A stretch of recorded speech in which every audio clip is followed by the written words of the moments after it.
This is what I came down for. Rob gave me this spring here. He said, come get it, you can have it.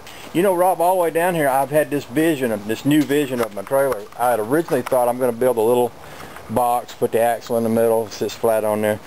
I got to thinking all the way down here about how this thing sets up, and I've always loved the back end of a T-bucket. You know how they have the old T-spring that sits up like that? Yeah, they put it right behind the body.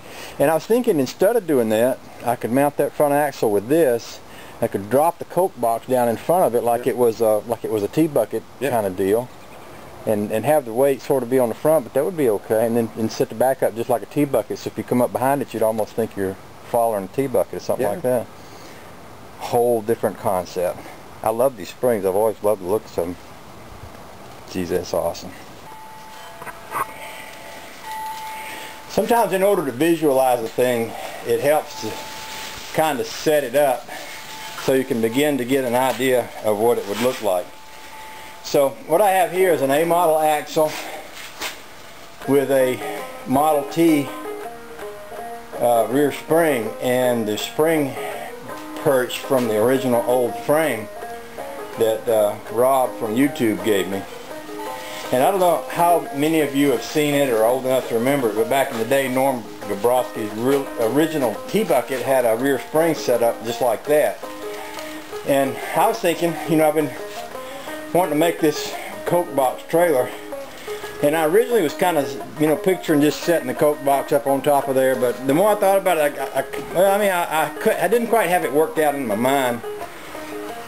What I'm thinking about doing now is, if I put this spring on the back of here, left all of this exposed, hung me a buggy light like the buggy lights on the back of my rat rod on the back of it, took that Coke box and turned it sideways so that it sat right here sideways. It's 42 inches, so it would sit right down in there, and I could Z this frame down just like a T-bucket frame, and come up, and I could tie off the front of my radius rod so that rear end could work up and down on the spring. I could have the Coke box sitting right on that, and the back left exposed just like an old T-bucket. And if you came up behind this thing, it'd sort of give the appearance of coming up behind a T-bucket. The Coke body, what I would do is cut it down. If I didn't cut it down, it's like 32 inches, which puts it way up here, taller than the hot rod. But I was looking at how this Coke box is made, and you know, the back side of it was all open here. This is where the motor and the mechanical stuff was, and I guess there was a door there. But if I cut this down even with the part right here, that gives me about 16.5 inches there. So if I cut that down and made my frame and set it right here, it would make it just about tall enough to be, you know, a little taller than the hot rod. So that Coke box body would sit right there. It'd be, you know, about the right size for packing a few tools and clothes and whatnot in when I was going traveling. And I'd have a little tongue left over up here. I could probably lay a spare tire down up on the front of this and all. So the real cool thing to do, I guess, would be to get the Coke box and set it there.